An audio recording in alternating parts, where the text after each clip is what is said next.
पाकिस्तान पर हमले के लिए ईरान ने सैन्य तैनाती कर दी। ईरान की मिसाइल शक्ति का खतरा भांपते ही पाकिस्तान की सेना ने सरेंडर कर दिया और 24 घंटे में चिड़िया उड़ा दिए पाकिस्तान की सरकार की। पाकिस्तान के हमले के बाद ईरान ने पाकिस्तान के बॉर्डर पर 200 से ज्यादा मिसाइलें तैनात कर दी।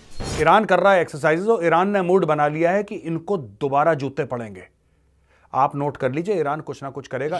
तो सारे पाकिस्तान में पैदा हुए हैं, ये तो बात पक्की है। हजरत अली के बगल में बैठ करके जो सीना चीर रहा था नमाजी, वो भी मुसलमान था। ईरान की जानिब से कहा गया है कि बॉर्डर के पास टेररिस्ट थे, मतलब दहशतगर्द थे, उनके ऊपर हमने अटैक किया। नहीं, दहशतगर्द तो सारे पाकिस्तान में पैदा हुए। इनोसेंट पाकिस्तानी को खत्म कर दिया, ये बिल्कुल गलत बात है। ये एक अच्छा दोस्त इस तरीके से नहीं बिहेव करता। हमने काले चूहे को घेर लिया है चारों तरफ से, और वो काला चूहा है पाकिस्तान की सेना। अफगानिस्तान के तालिबान ने यहां से डंडा दिया, टीटीपी वहां से बम्बू डाल रही है, ईरान ने यहां से बम्बू डाल दिया, लेकिन सुनिए सबसे बड़ा बम्बू जो डाल रहा है वो है हिंदुस्तान। जहां पे पाकिस्तान के साथ उनकी सरहद मिलती है, ईरान वहां पे एक्सरसाइजेस कर रहा है। इसमें आर्मी, नेवी और एयरफोर्स शामिल है। कि 1947 में हम आज़ाद हुए, 1947 में इंडिया आज़ाद हुआ। अरे वो 4.5 रुपए का यूनिट कैसे दे रहा है 400 यूनिट तक, और यहां 60-70 रुपए का क्यों है? अगर ऐसी कोशिश करता है पाकिस्तान कि अपने हवाई जहाज अंदर भेजे तो उनको किस तरीके से ठोकना है, ये वहां पे चालू हो गया ईरान में। पाकिस्तान में दूसरी ओर डर का माहौल है। तो हम जाके बच्चों को मारे जैसे उन्होंने जाके मारा है। देखिए, ये तो मेरे ख्याल में हमारे कुछ लोग हैं जो कहते हैं कि जरूर एक शदीद रिएक्शन होना। मैं समझता हूं दैट इज नॉट सो। कर देंगे, बम से उड़ा देंगे, ये सिर्फ एक मिथ है। कुछ नहीं कर पाते, हम सड़क के कुत्ते हैं, हमारी मजबूरी। जॉइन दोस्तों, पाकिस्तान ने ईरान के ऊपर हमला करके बहुत बड़ा गलती कर दी। पाकिस्तान हमला करने के बाद ही ईरान का राष्ट्रपति मीटिंग बुलाई और वह पाकिस्तान में हमला करने की चर्चा भी हुई। पाकिस्तान में दोबारा एयर स्ट्राइक करने के लिए बात भी हुई। उसका बाद पाकिस्तान बॉर्डर पे 200 मिसाइल तैनात कर दिया। ये सुनते ही पाकिस्तान आर्मी का पैंट गीला हो गया। पाकिस्तान आर्मी डर के मारे ईरान का आर्मी चीफ्स को फोन लगाया और ये भी कहा जो पाकिस्तान का आर्मी जंग लड़ने का हाल में नहीं है। तो ये सुनते ही ईरान पूरा मजाक उड़ाया। जो पाकिस्तान आर्मी ने सरेंडर किया, ये पाकिस्तान न्यूज में पूरा बैन कर दिया। एक खबर न्यूज दिखाने के लिए हम जंग तो नहीं जा सकते। हम ये तो नहीं कह सकते हैं कि जंग शुरू कर दें। हम अगर क्या करेंगे, उनको जाके हम बॉम्ब करेंगे। उन्होंने एक मस्जिद को डैमेज किया है और फिर हम अगर जाके उनका क्या एक मस्जिद मारेंगे?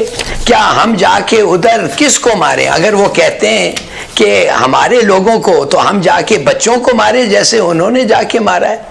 देखिए, ये तो मेरे ख्याल में हमारे कुछ लोग हैं जो कहते हैं कि जरूर एक शदीद रिएक्शन होना। मैं समझता हूं दैट इज नॉट सो। हमने किया जो करना था, हमने उनको बता दिया है कि सीरियसली इम्पैक्ट हुए हैं हमारे रिलेशंस।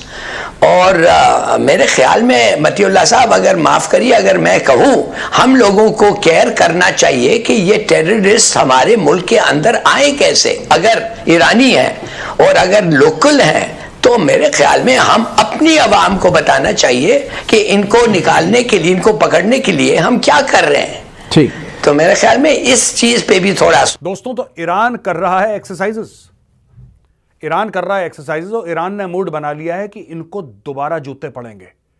आप नोट कर लीजिए, ईरान कुछ ना कुछ करेगा। ईरान ने बोला है पूरा Sistan Balochistan area, Chabahar area और पूरे इस एरिया में, बॉर्डर का एरिया जहां पे पाकिस्तान के साथ उनकी सरहद मिलती है, ईरान वहां पे एक्सरसाइजेस कर रहा है। इसमें आर्मी, नेवी और एयरफोर्स शामिल है। आर्मी, नेवी और एयरफोर्स शामिल है दोस्तों। इसमें नेवी भी हरकत में आ गई है ईरान की, इसमें एयरफोर्स हरकत में आ गई। और सबसे बड़ी बात, एयर डिफेंस। अगर पाकिस्तान ऐसी कोशिश करता है, अगर ऐसी कोशिश करता है पाकिस्तान कि अपने हवाई जहाज अंदर भेजे तो उनको किस तरीके से ठोकना है, ये वहां पे चालू हो गया ईरान में। पाकिस्तान में दूसरी ओर डर का माहौल है। डर का माहौल तो है ही, लेकिन जैसे इमरान खान ने बोला था ना, the immortal words of the great Imran Khan, आपने घबराना नहीं है। ठीक है जी, आपने घबराना नहीं है। लेकिन पाकिस्तान में कई जगह ब्लैकआउट हो गया है। रात रात को बिजली का ब्लैकआउट हो रहा है। बिजली का ब्लैकआउट कब होता है? जब एयर रेड होती है, तब।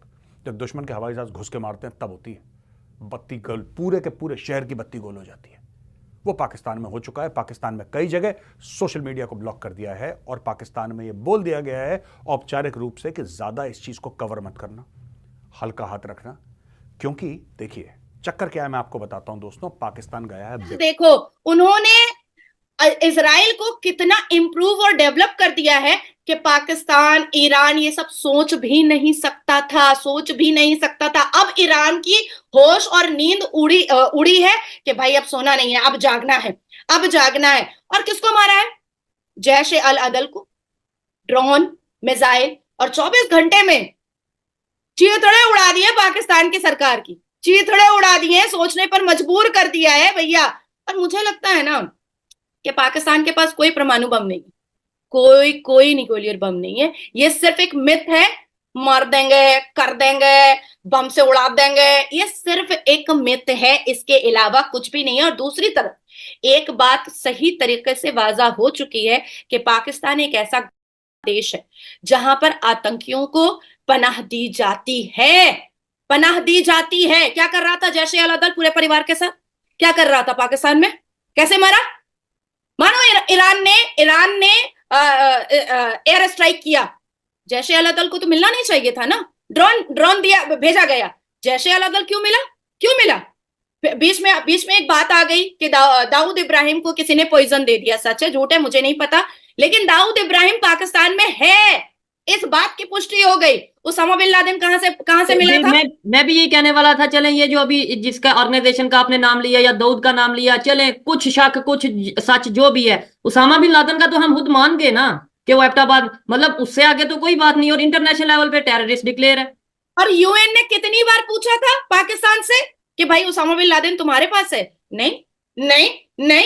और देखो अमेरिका ने कितनी खूबसूरती से लाइव टेलीकास्ट करके पूरी दुनिया को बता दिया कि पाकिस्तान झूठा है और पाकिस्तान की सरकार को झूठ बोलने के अलावा कुछ नहीं आता है। पाकिस्तान की ताकत कोई न्यूक्लियर बॉम्ब नहीं है। पाकिस्तान अपनी ताकत हाफिज सईद, उसामा बिन लादेन, आतंकी टेररिस्ट को रख करके ही अपनी ताकत बना करके रखा। ईरान छोड़ेगा नहीं, ये बात याद रखना। ईरान जो है वो पाकिस्तान को छोड़ेगा नहीं। ये जंग की चिंगारी लग चुकी है, बस ये जंग चिढ़ चुकी है दोस्तों। सिर्फ इसका एंड देखिए कि इसका एंड कहां होता है। ईरान को कोई परवाह ही नहीं है। ईरान पे तो पहले ही बहुत सारे सैंक्शंस लगे हुए हैं दुनिया के। अमेरिका ने ईरान को ऐसा जकड़ के रखा हुआ है कि दुनिया से कोई लेना देना ही नहीं। लेकिन जो अच्छी कंट्रीज है उसके साथ आज भी जो है वो फ्रेंडशिप उनकी हो रही है। लेकिन ईरान जो है जब वो अमेरिका के साथ जो है वो पंगा ले सकता है तो पाकिस्तान तो फिर वही बात है कि चूहा है। और ये चूहा, ये जहरीला गंदा काला गटर का चूहा जो है ये बस चुका है। और ये देखना, ये चूहा देश छोड़ के भागेगा। ये डॉलर आर्मी को डॉलर नहीं मिल रहा, अब ये परेशान है। जो बचे कुछ वेपन्स है यूज कर बेटा, जितना कर सकता है, तेरा दिन आखिरी आ चुका है। दोस्तों ईरान ने जो पाकिस्तान को जो भी शर्त दिया था पाकिस्तान ने मंजूर कर ली। ईरान का एक कहना है पाकिस्तान का बालूचिस्तान में जो भी टेररिस्ट संगठन है उनको सब खत्म करना है। पाकिस्तान का बालूचिस्तान में जो भी आतंकवादी संगठन है, संगठन ईरान में भी है और संगठन अफगानिस्तान में भी है। इसीलिए ईरान ने पाकिस्तान को सीधा चैलेंज दे दिया जो वो संगठन को खत्म करना है पाकिस्तान सरकार को, तो अब हमला नहीं होगा, नहीं तो फिर दोबारा हमला होगा।